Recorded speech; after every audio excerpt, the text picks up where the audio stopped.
All right, guys. So, what I was interested in talking about today kind of came from reading the news recently and seeing a lot of takes about the potential of COVID vaccine passports. And I think, especially in the United States, with our libertarian ethos and a lot of the right wing populism that's going on, there is an anxiety about this kind of government biosurveillance and national registration system that has like the potential to grow alongside the need to stop the COVID virus from, continuing to mutate and, ravage the states. And I think like this is initially met with a lot of skepticism from liberals and the contemporary left about it just being nonsense, hysteria, like my freedom is like being impinged upon. And while I think that there may be merit to some of those ideas, I also kind of had this harken back to an earlier debate that happened in March between a few critical theorists that some people might be familiar with, and that is namely kind of the controversial comments that were made by the Italian philosopher Giorgio Agamben during the outset of the COVID-19 crisis and the, pretty severe lockdowns in Italy. And I thought, it might be somewhat of a tenuous comparison, but I think some of the issues that he was drawing on there have a resonance with a feeling that people are having in the United States across the political spectrum, but maybe more so on the like libertarian right, that we're at a potentially problematic point in terms of government overreach. And the line that Giorgio Agamben took in March and April was really just emphasizing the costs of lockdown and their kind of implications for sovereign power and its impact on human life. Basically, taking the line, among the things that he is very well known for is his idea that the power of the state in liberal democracies, as in past forms, comes down to the sovereign's ability or the executive branch's ability to step outside the rule of law to do things such as extrajudicial charges, imprisonment, and in this case impose a state of emergency that led to lockdown. So that was, that's just an interesting thing that I feel like would be important to return to now, is whether we think this is something to be worried about and something that, has a lot of negative potentials. So the vaccine passport debate is something that came up, I think, really quickly. Like, we only started hearing about this, I'd say, in early February.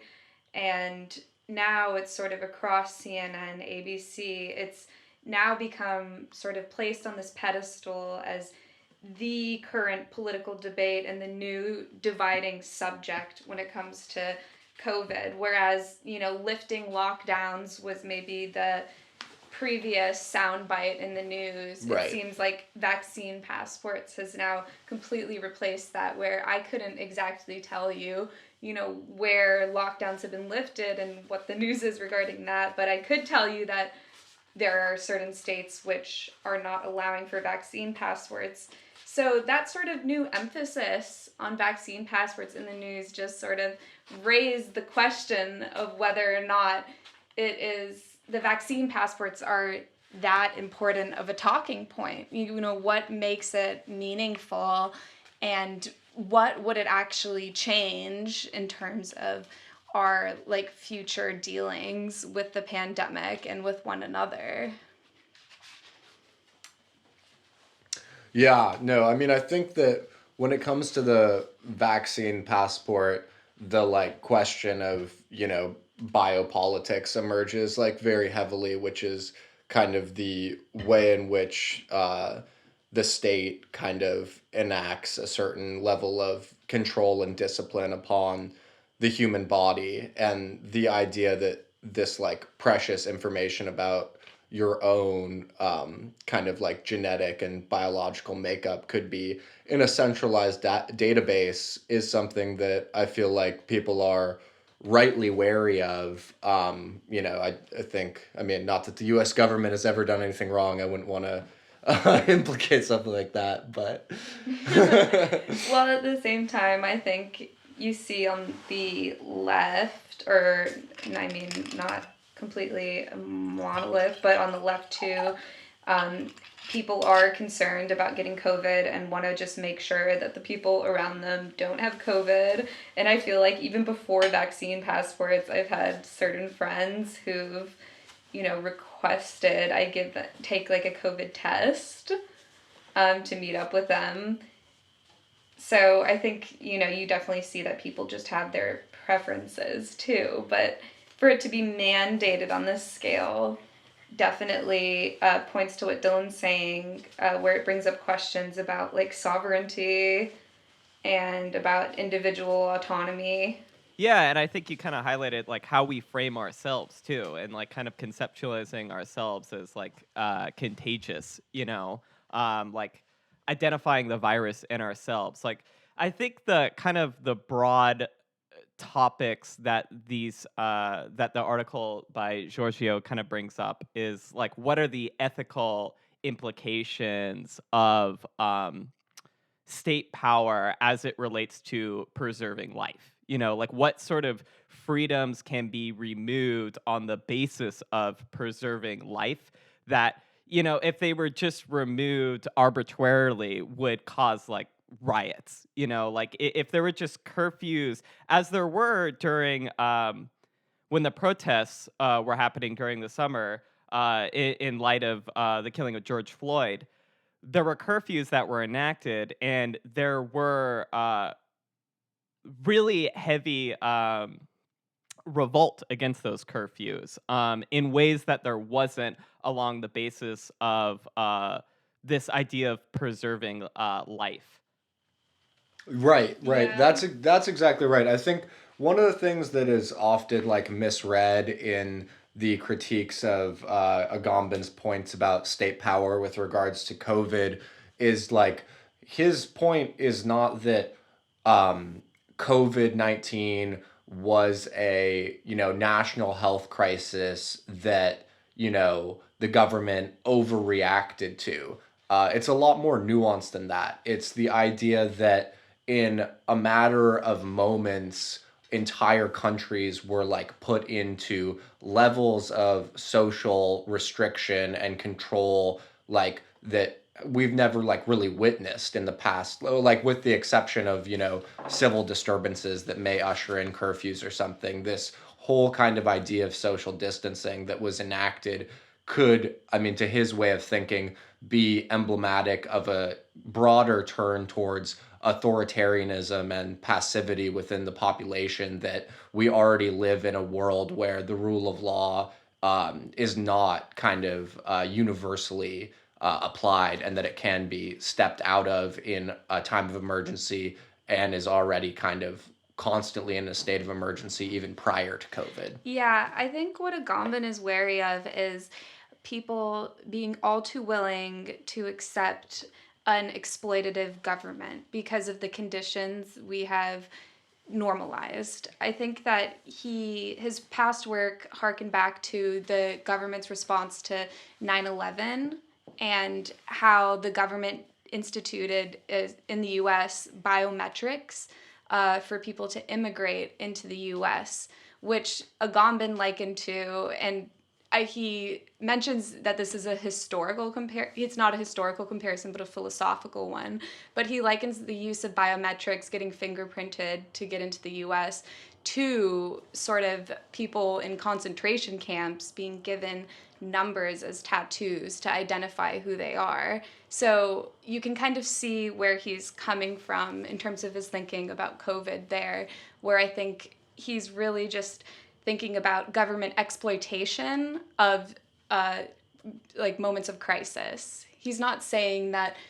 we are overreacting to the pandemic. He's saying there's sort of insipid things which become normalized. Exactly. And I think he's like identifying and he's like trying to make people wary of these kind of signs and symbols like classification, categorization, like giant databases, forms of like just like stamping someone with like an identity or a number, either in a literal sense or through something like a virtual passport, that like no one should just like on the face of it assume that these things like are just benign public health things. I think these have broader implications. Now, whether that means that we should like not go along with them as a separate discussion, because I do think like in this present moment, obviously there's a large danger in not instituting some of these policies, but that doesn't mean that we shouldn't like have a discussion Yeah, about or it. that we maybe could have cast a more critical eye when the state says there's a threat and you need to adapt these measures. I think that Agamben is calling for us to think about what we accept today as being normal and what we register like in our identities as being like a quote unquote good citizen. Like what makes us good citizens. Yes, yes, totally. Yeah. Yeah, and I'd clarify that the thing about conceptualizing things in like biopolitical terms is that it's not necessarily about saying like biopolitics is good or bad. And I think Foucault, who kind of came up with this idea, wasn't trying to say that like look, all these things are terrible, but that they're dangerous. They have possibilities of going rampant and being draconian, uh and a large part of it is that political decision making now is guided by problematicizing particular populations, and we see that as related to COVID, particularly in the way in which and Agamben talks about this as it relates to his own country in Italy, how there was a choice that had to be made and a metric that had to be established to decide who lives and who dies, particularly when ICUs become overwhelmed. Do we allow the young to survive? Do we allow the old to survive? What about the disabled? Who has more biometric value to us as a society? So that I think is where this sort of biopolitical conceptualization that governments have over their populations becomes something that's uh, possibly dangerous. And the reality is that it did kind of come to bear in Italy, where old people were kind of put on the back burner and allowed to die in order to preserve like the younger populations who have, and this is where I think it ties into almost a Marxist analysis, is what is the way in which governments strive to preserve the productive forces of society?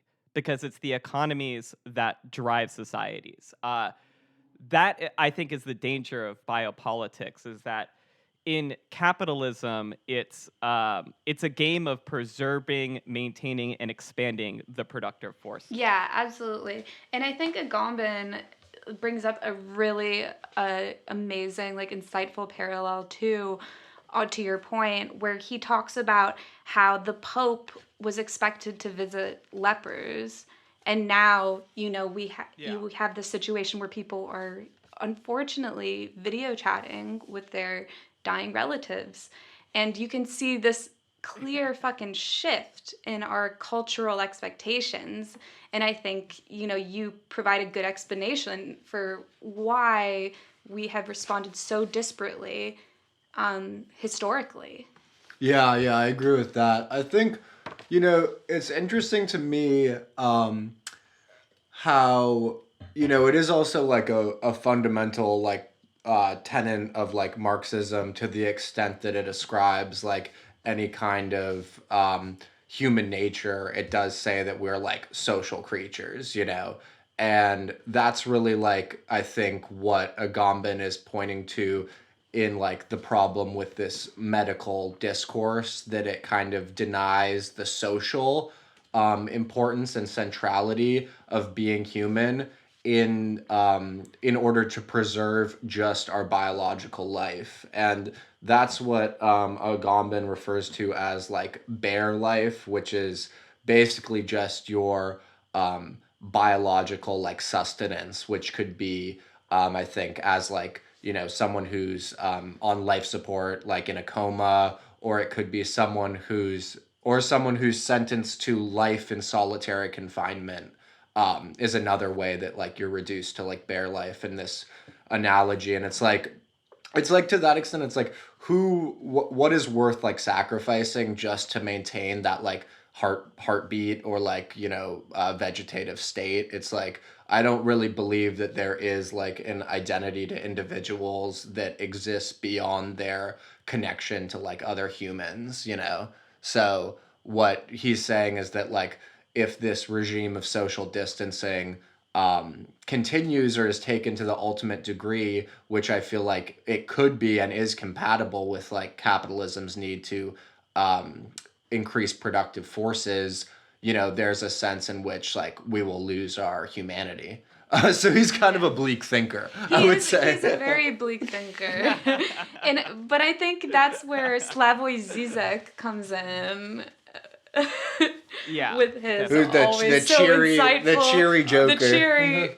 Our boy Zizek. But no, I love the way Zizek like frames his response of like, sometimes I just wish that I would get the disease. I go to sleep like wanting to get away from the real world. His opening paragraph is so fucking cute. I cannot sleep now. Sometimes I just wish I would get the disease. I like how your Zizek is like vaguely like romantic Southern European instead of like Eastern European. I mean, don't you kind of get that vibe from Zizek? So I kind of want to go on a date with him. I feel like he'd like pour me a glass of wine and like whip out his like acoustic guitar and like play me a ballad. but yeah, I think I think a lot of Agamben's piece goes over Zizek's head, but I think he brings up some interesting points in and of itself. Yes, I agree. Zizek. Particularly, he says that, he says that like, bare life isn't something. This idea of bare life isn't something that just separates us, which is what Agamben is getting at. That social distancing, quarantine, lockdown, this desire to preserve biological life compromises our spiritual and cultural life. That from his perspective, and I would agree, is almost just as important to the biological life, because it's like you said, Dylan, like we're basically in a vegetative state when we're in lockdown. Like we're it's like that's basically like we're just getting fat and dilapidated as we're just except we're just like homes, growing older. Like we're not even like a fucking. I wish I was just a fucking fungus. We're not living our life. Yeah, fungus can just be. Fungus can just expand outwards. Oh, I've been expanding outwards, baby. I've been expanding outwards. My tummy's been getting big for sure. But yeah, so he says, bare life is not something that only separates people, but it also unites them. And I saw in another piece. Well, no. I mean, I think precisely. I think he says that like, there is like a social ethic in like the reduction of your life to like a socially distanced one, where it's like I mean, he kind of inverts what Agamben's saying, where Agamben's like us not being able to like have funerals and like be with our loved ones who are dying, like isn't this like a complete betrayal of everything that it means to like have like human culture and like dignity and whatever. And Zizek kind of comes back and says, well, no, it's like an act of solidarity that we're staying apart. And I think that is an interesting notion. But I would take it another step further, that like, I'm not necessarily like against what Zizek is saying, but I think that in the end of the day, Agamben wins the argument when you just think about the massive toll on mental health that this fucking crisis has taken. Like, for all you can say about like solidarity, it's like this crisis in terms of like Mm. not like people dying of COVID, but people being affected by social distancing has been, it's a profoundly inhumane way to Mm. live. Maybe it's necessary to like save people, but I mean, we should not. I think Agamben's right that it has like deprived of us of our humanity and brought us closer to like a bare life. I think perhaps the way to conceptualize it, and I think what Zizek is missing, is that solidarity something that is voluntary or is it coercive? And I think Agamben is talking about coercive Right. solidarity, forcing us into these sorts of things, and the institutions of that enforcement, like who is essential, who is not essential. The police are essential, the military are essential, the forces that that the forces that kind of make this pandemic happen. Whereas I think Zizek is talking about solidarity in a voluntary sense. He talks about his children saying that, like, look, like, I don't want to come and see you because I'm worried that I'm going to get you sick. Like, that's a beautiful thing. And I think that is possibly a sort of beacon, a light that kind of shows us perhaps a way to conceptualize how we as societies do these things as voluntary forms of solidarity rather than coercive solidarity or this sort of like top down enforcement, this like maintenance of this biological regime. I Yeah, yeah. think, yeah, Agamben is also pointing to the reduction of all to inauspicious sorts of technologies in order to sustain ourselves. And I didn't feel that Zizek really addressed that question on that level. And I think that one is a really important one. And that's sort of where this idea of the vaccine passport comes in and how we can, like, he helps us to conceptualize, what this might mean on a bigger scale. I think the like knee-jerk reaction to vaccine passport would be like, oh, well, this is, obviously net positive, right? I mean, that was maybe my knee-jerk reaction personally, where it's just like, yeah, this will help people to come together again in a safe way. But then when thought about as a sort of more, as a tool for the state to sort of control you in ways that are more like under the table, then you can sort of start to see how what the repercussions of something like this would be. Yeah, totally, totally. Yeah, I mean, I feel like it just calls into question, once again, like notions of like progress or like historical materialism or something when you like start to think about, in past like times when state capacity was like far diminished and the feasibility of imposing like a national lockdown or having the level of technology to do something like track and surveil your entire population. When that wasn't like a factor, then I think this pandemic would have claimed a lot more lives, and that's like I think that's just something that we have to contend with is like how can you execute state power in a way that does not like bleed into authoritarianism and like pervasive control. Yeah, I mean, I feel like we're talking about this pretty abstractly, but like as in a sort of like maybe more concrete sense, I mean, I think that the vaccine passport, I mean, what it actually even describes is like really dubious.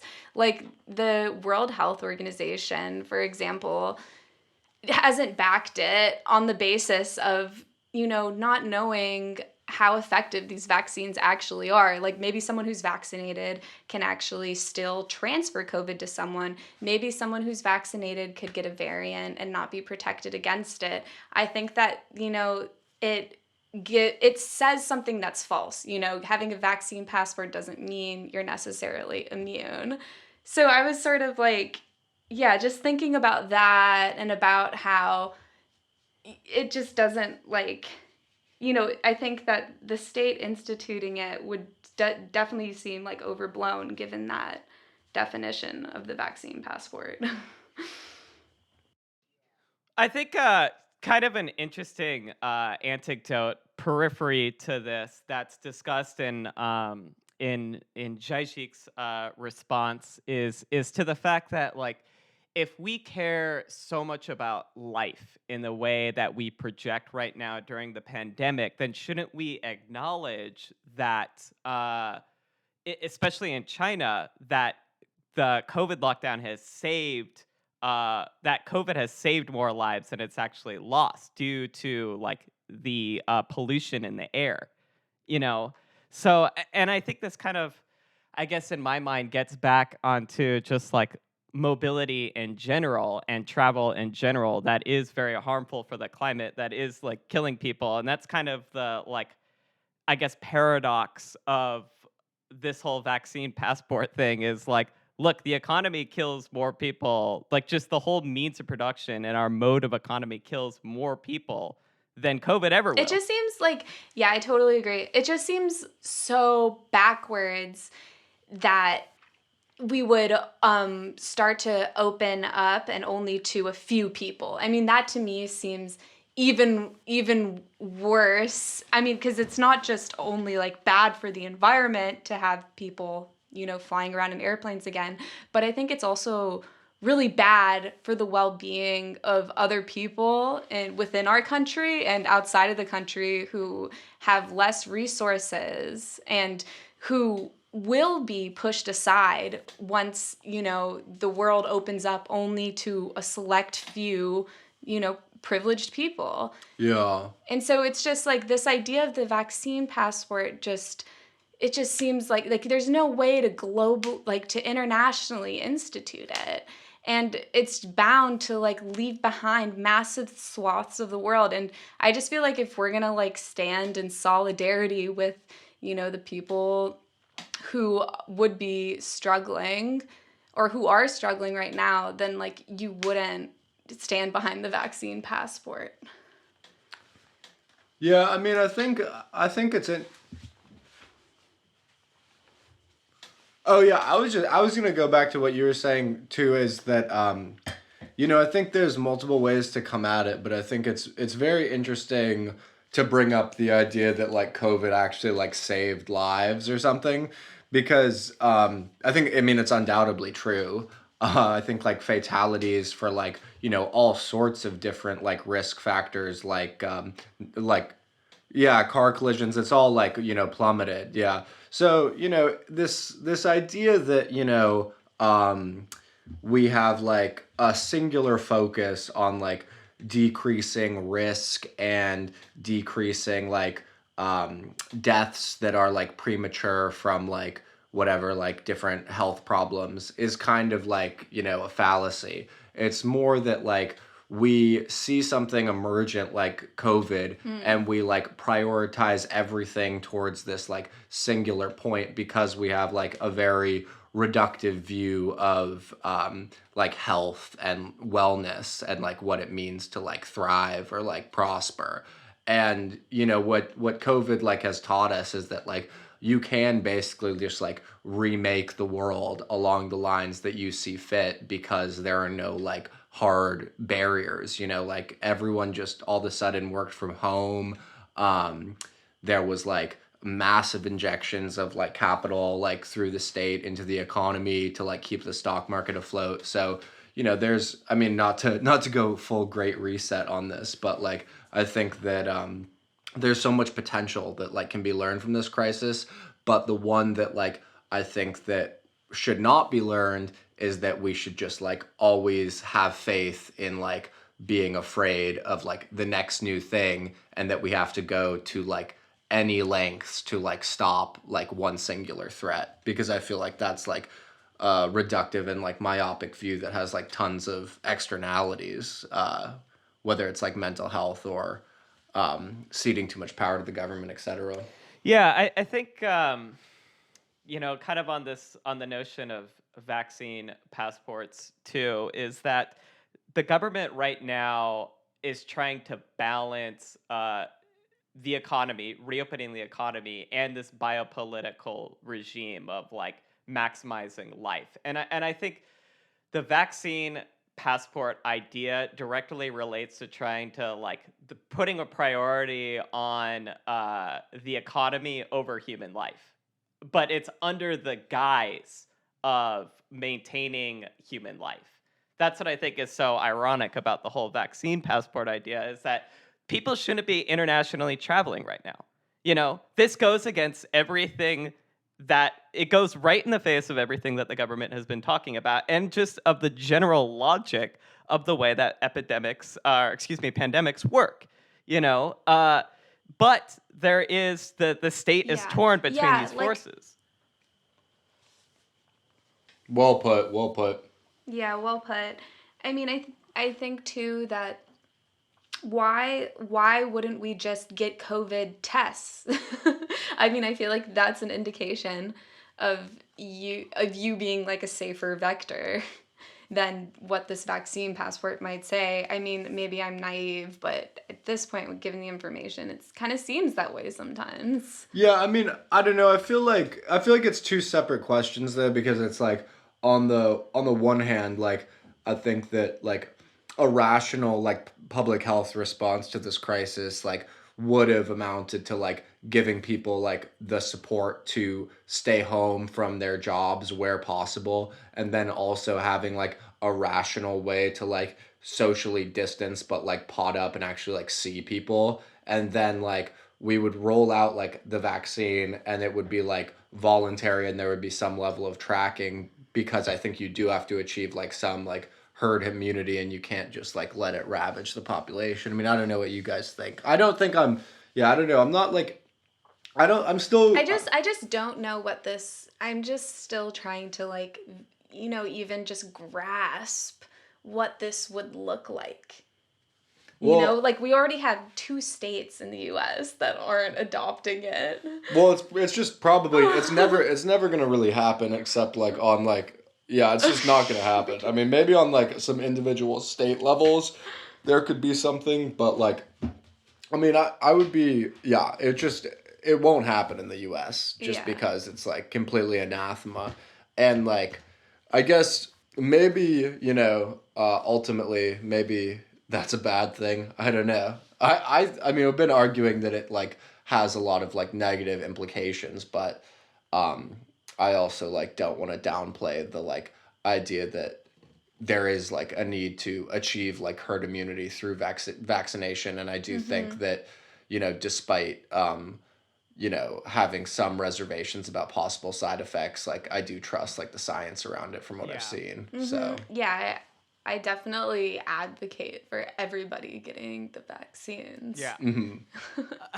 Yeah, that's gonna like, give you autism. System where like some people. That's Bill Gates. That's the microchip. It's gonna make you gay.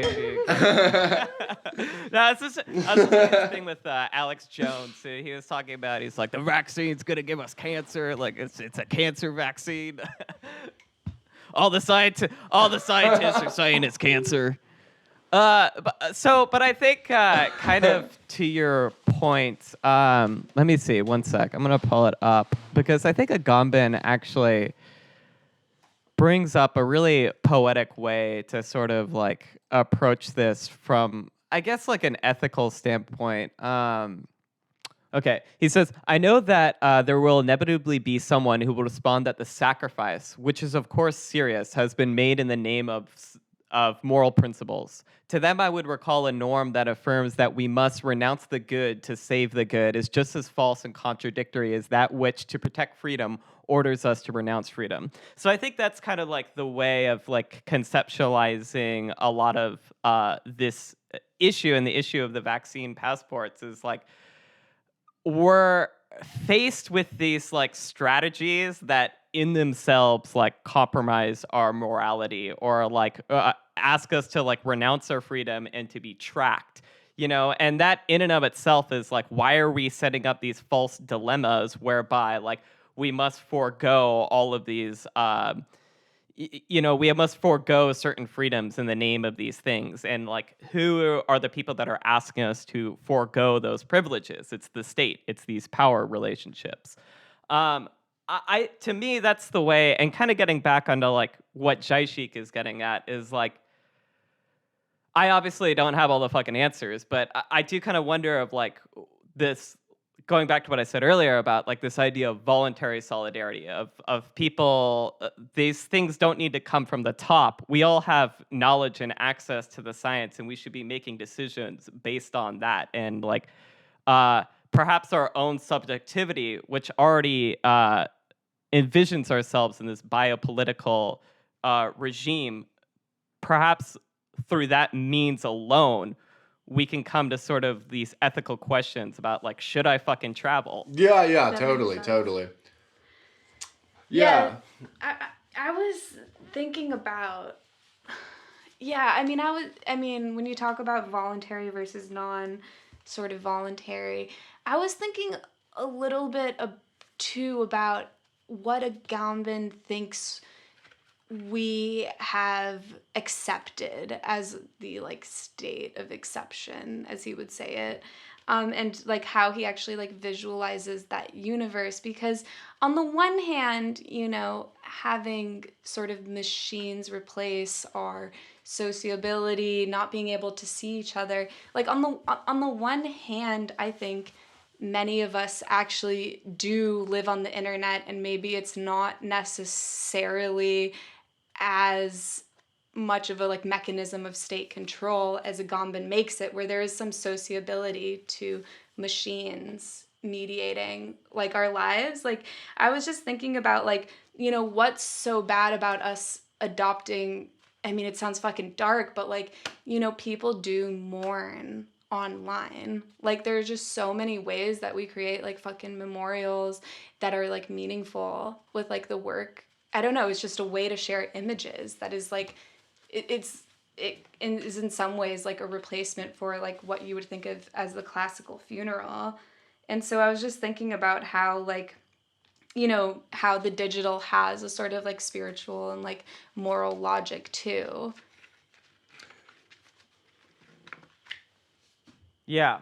No, and I would agree. Like, I don't think that there's necessarily anything wrong with like the social forms that have arisen in lieu of COVID and us all being socially distanced. I think his opinion with regards to burial is that this is historically something that has like no historical a priori. Like even during times of war, and Sisi gets on this too. Is like, look, like even in war, like everybody is allowed like care and doctors and like a burial. You know, it's like even fucking in concentration camps, people were thrown into graves, you know, and like, but today it's like with COVID, it's, I remember in New York, people just being like thrown in freezers and nobody knows what the fuck are going to happen to them. Are they going to be cremated?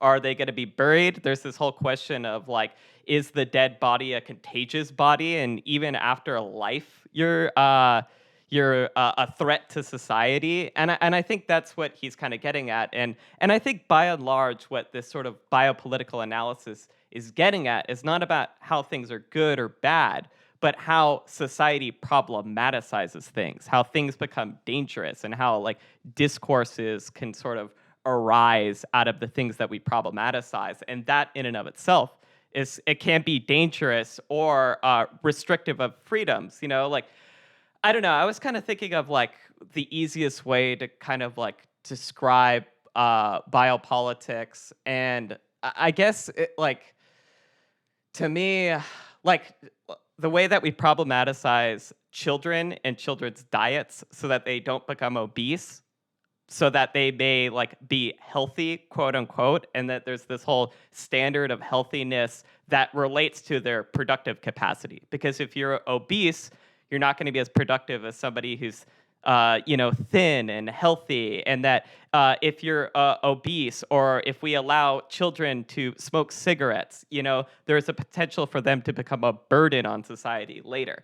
That's, I think, the line of thinking, which none of these things are necessarily wrong. There's a danger, and we're now very much in Yeah. the realm of Yeah. like danger I think as it I think relates to another point of it too, biopolitics. like Um, in agreement with what you were saying, is just like to have an appreciation of like the magnitude of like changes on your own like body that these abstract political kind of debates and news events have. So like the classic biopolitics thing that I always like think about is just like the TSA or something, just like how abstract and foreign the experience of like going through TSA and getting like a full body scan is, and yet how like, you know, beyond like the trite like, oh, everyone like fucking hates going to the airport, I feel like everyone is pretty much like chill with it at this point.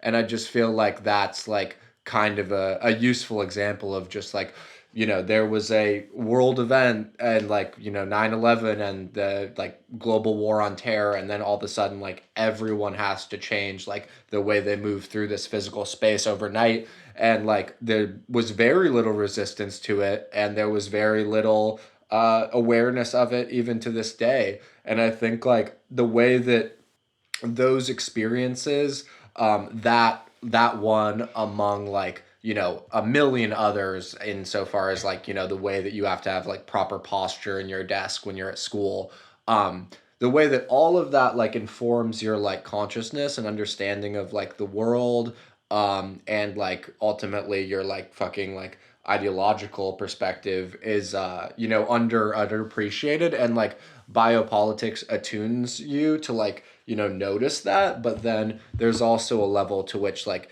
you can fucking like go down a deep ass rabbit hole there and be like, oh well, it's all of, like, how do you ever break free of like, you know, that if like everything about like how your body like functions as a result of, you know, systems of like power and control, I think there is, you know, an outside or something.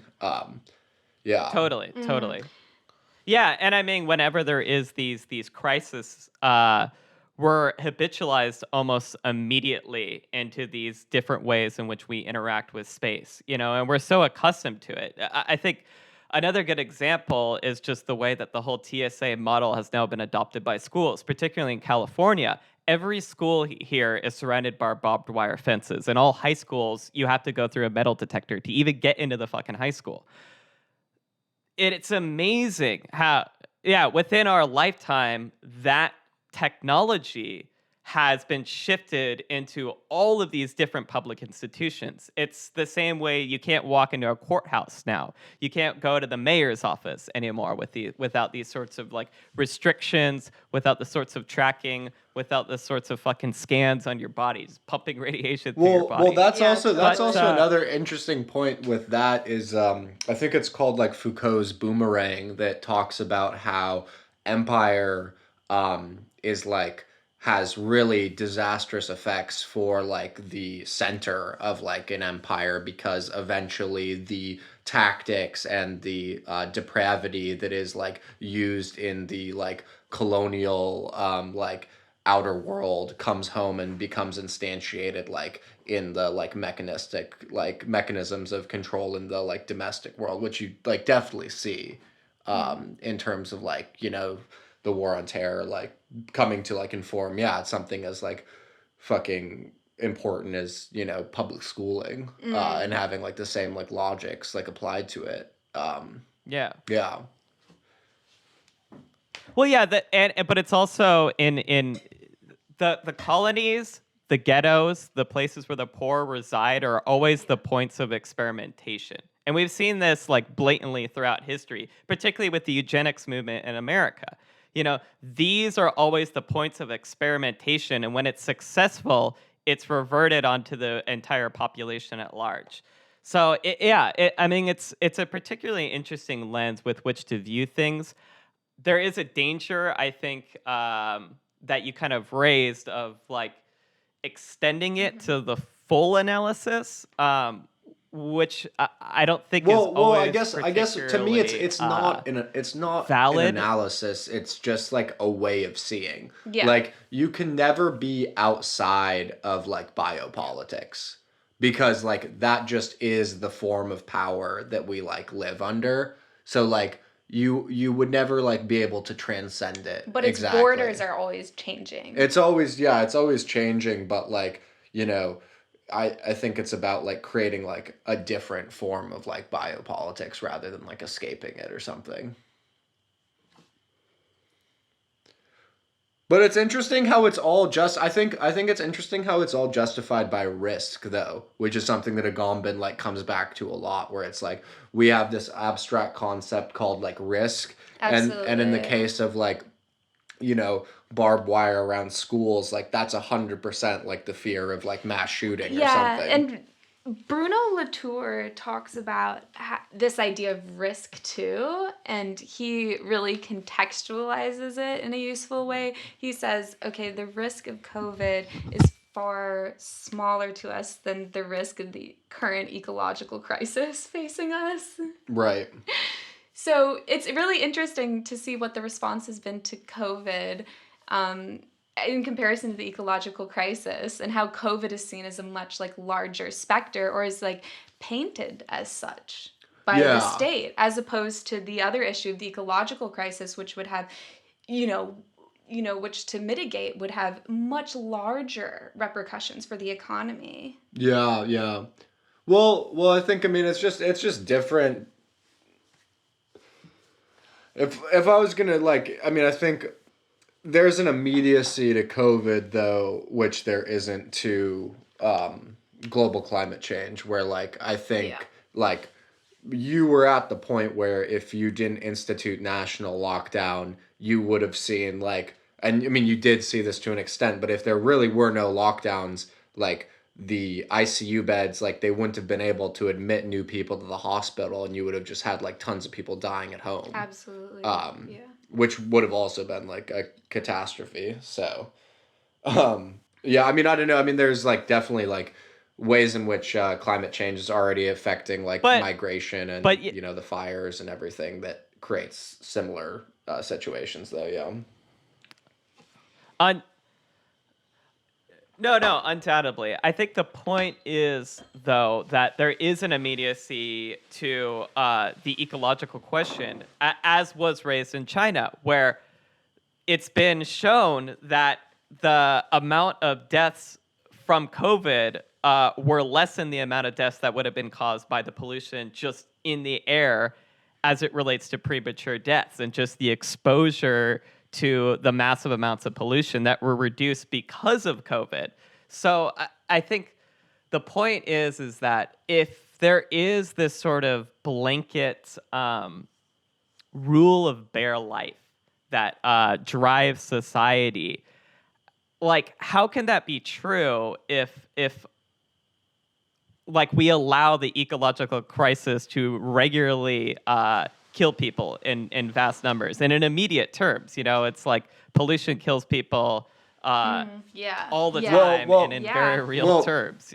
Probably Yeah. more people Yeah. over but the last 50, well, I 100 I think years that the than difference COVID. is that the issue of bare life is related to specifically the law and like liberalism and the rule of law. It's Uh-huh. about like how humanity is like conceptualized through like legal and political terms, where like you can't violate Yeah. someone's like certain like rights. And one of the things that like becomes so abstracted in this language is the idea that like human life without like any sort of social context is still like some sort of like knowable and attainable thing. um so yeah, I mean, I think it's just a difference of like categories of analysis, because I think that within that like framework, something like like crises and like ecological disasters like just don't even like come into frame exactly. Absolutely. Yeah, that makes sense. Yeah, Because definitely. it's like I think the founding thing was like you know the book that Agamben got like most popular for was like called like Homer Sacer or something, that like goes back to like Roman law, where like there was like a person who like you could achieve like a legal status where you were like non-personed, and thereby could just be like killed by anyone with impunity because you were just not human or something. So it's like very much about like, I mean, I think it's an interesting thing with like like social theory and like Marxism, because I think that like to the extent that Agamben is like a leftist, he's like an anarchist and not a Marxist, because his interest is squarely focused on like state power and how the fucking state works. Yeah. And like this sovereign thing is like really important to him. So like when he sees COVID going down, like his attention just like snaps to like how fucking quickly the state has just taken away every single right that it's taken fucking thousands of years to secure, you know? Which, I mean, like, is, yeah, like... It is concerning. It is fucking concerning. Like, it took thousands and thousands of years. Justified, as we've, like, clarified to get the right point. of, like, public assembly or anything, like, that can be defended on, like, legal grounds, and then just have it go away. Like, even if it was the right thing to do, it did not seem like there was, like, as much debate and resistance as you would expect. And, like, when we talk about, like, testing grounds, like, I feel like if I were in a position of power... Or countries snapping back to their borders. Right. So quickly, and people accepting that. Yeah, it's like if I were in, like, a position of power and, like, I would no longer be scared of any sort of, like, popular insurrection or anything. Because it's like at any second, you just, like, close things down again. I actually had a cocktail with Agamben when I was like 10. You were already drinking cocktails at 10? Because I was in Italy. I was in Italy with my dad at one of his business meetings. Fucking Italy. And Agamben came to the bar, and my dad says that we talked for 25 minutes. And God, I wish I remembered that conversation. Dude, you're such a pimp. I remember he was... You were too drunk. You were all fucking had the drunk. Conversation we're having now about Homo Sacer. Well, it's funny. There's like in Europe, there's like a total like left wing aristocracy, where it's like these people who just like Zizek and Agamben, who just like they're so goddamn like rich off this shit. But yeah. I drink a cocktail with 10-year-olds. I need not speak to the adults. Yeah, they don't even need to speak to the adults. Like, I'm gonna chill with this 10-year-old. Yeah, but That's awesome. No, but I mean, I think they're smart. I think Joshua Clover brings up some interesting points that I'm wondering what you guys think of. He kind of challenges a lot of Agamben's points kind of from the perspective of the Trump administration. I think, as we all recall, very early in the COVID days, Trump was tweeting, "We cannot let the cure be worse than the problem itself. At the end of the 15-day period, we'll make a decision as which Agamben way was we like, "Hell go. Yeah, bro. Hell yeah, my dude." Yeah. or this the Texas lieutenant governor, the fucking dude who oversees the whole medical apparatus.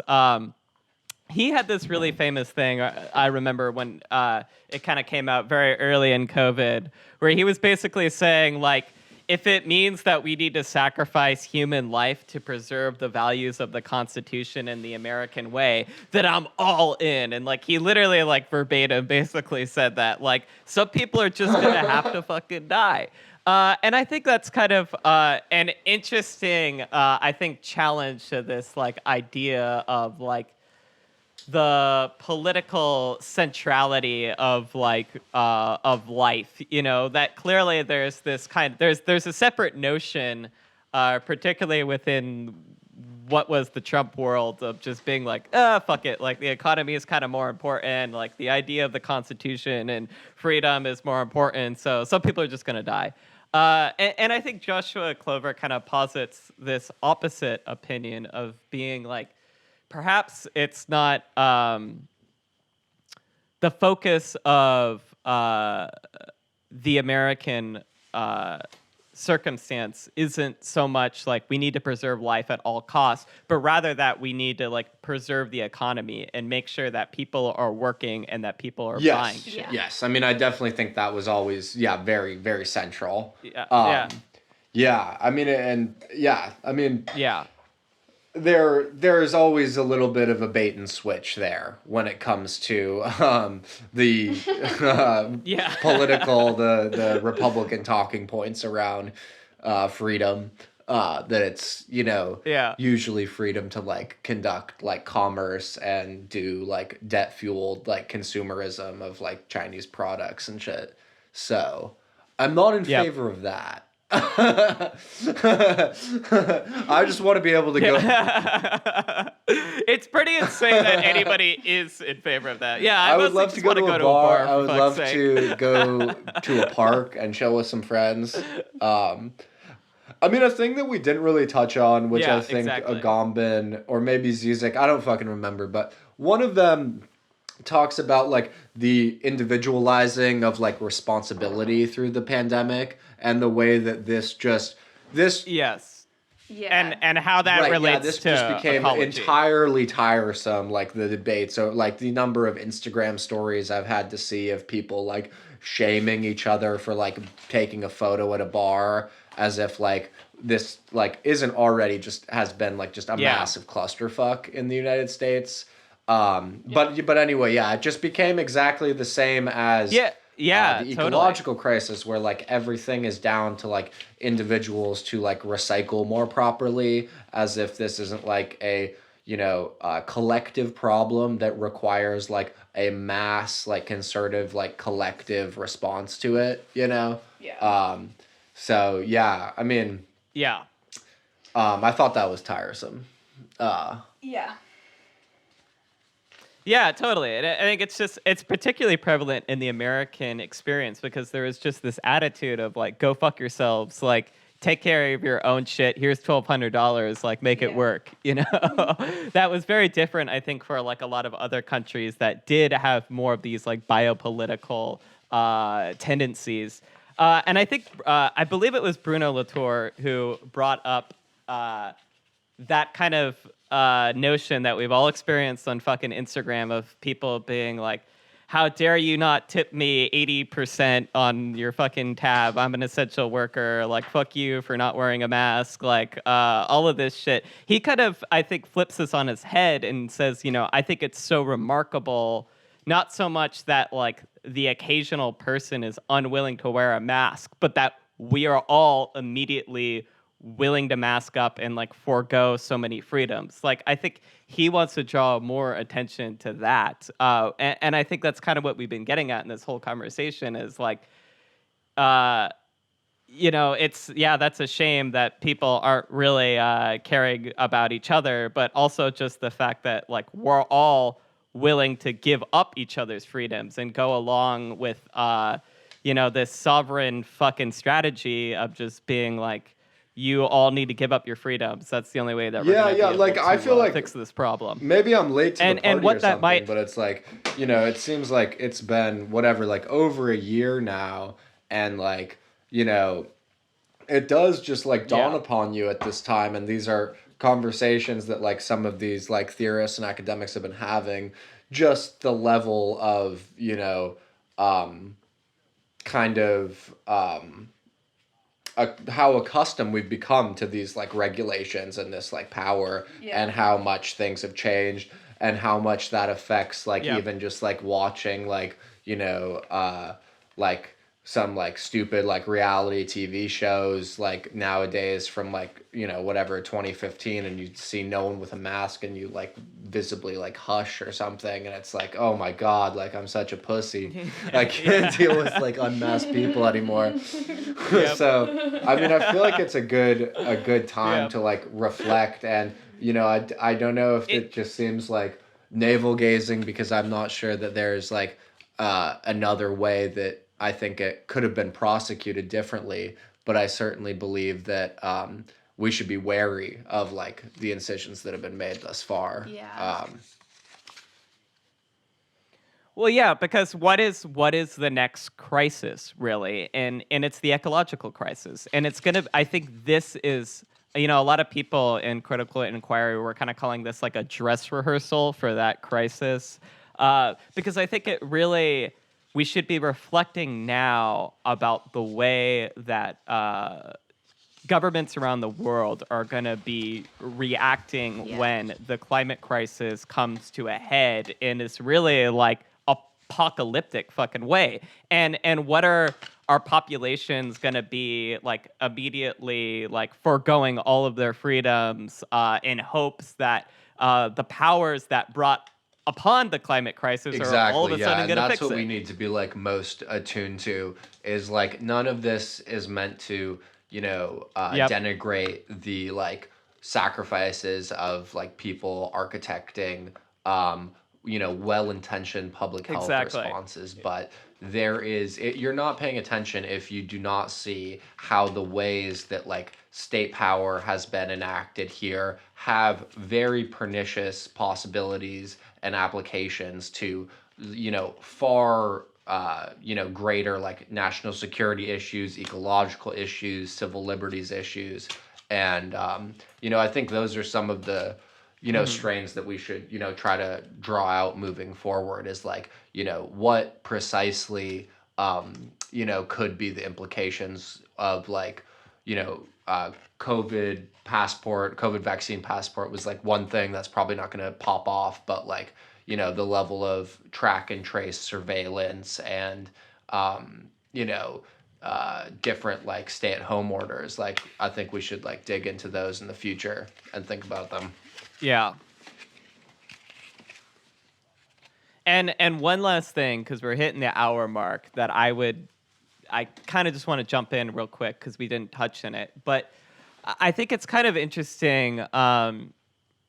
All of the exceptions that the wealthy have gotten during COVID, and all the exceptions that businesses have been able to get that directly contradict like the CDC and all of our personal responsibilities that we are mandated to follow.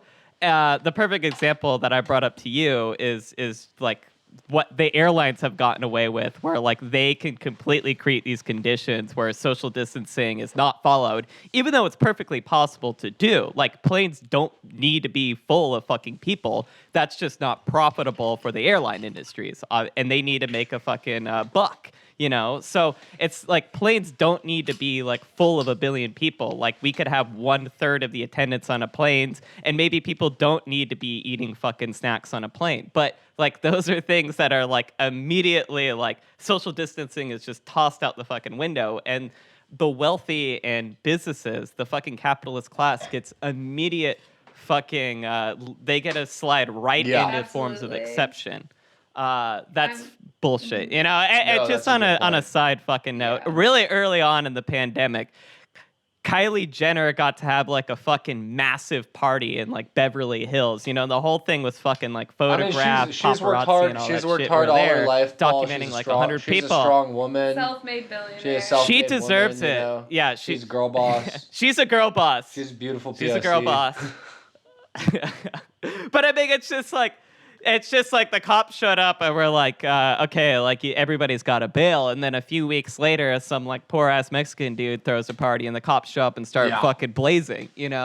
That to me is just massive in this whole fucking discussion. It's just once again, as it's always fucking been, the wealthy are on a fucking looser chain than the rest of us.